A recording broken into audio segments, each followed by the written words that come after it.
A warrant of arrest is not a conviction. It simply means the Sandigan Bayan found judicial probable cause to require the accused to stand trial.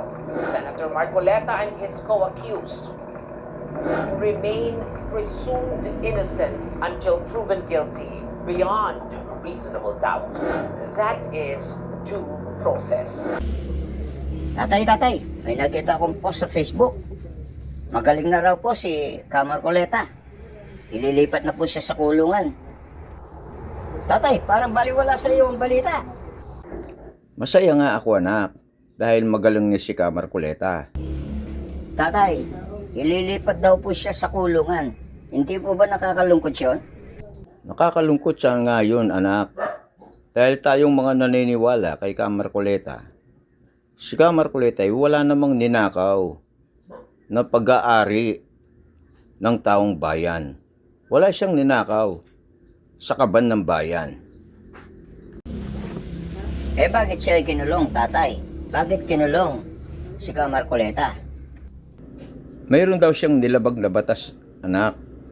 Pero yan ay pinaliwanag naman na ni Marcoleta doon sa saga ng mamamayan. Napakalinaw naman ang paliwanag niya dyan.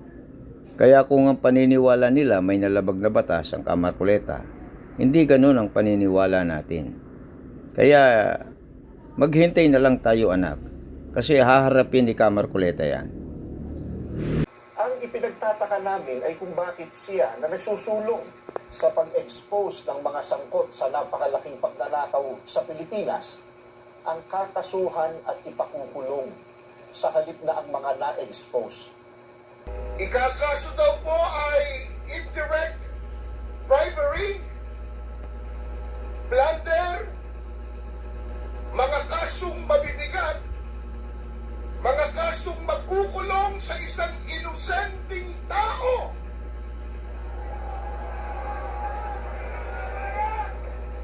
Bayad ba tayo doon, mga kababayan? Hindi! Hindi! Hindi!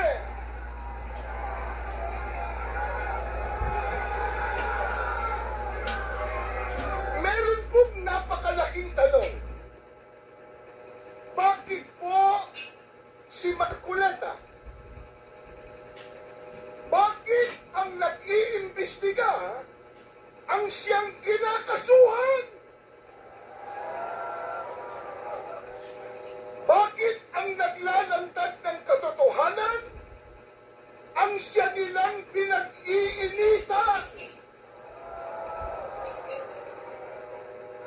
Hindi po ba ang COMELEC mismo ang nag-absuelto kay Marcoleta sa isyung ito?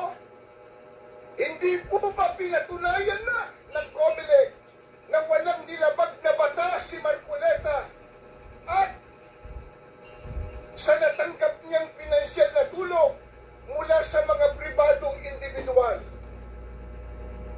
Kung ang pagtanggap ng campaign funds ay basihan ng plunder, bakit si Marcoleta lang?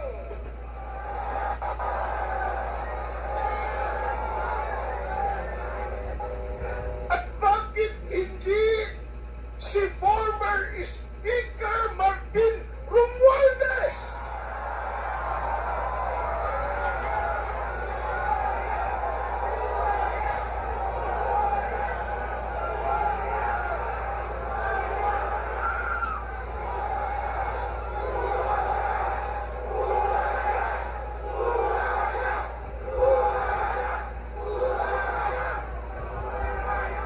Bakit hindi siya ang kasuhan ng plunder?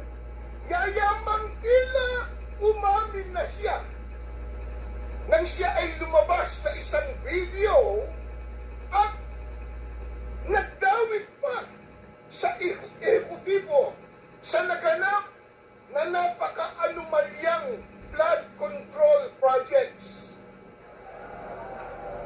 Tila inamin na niya.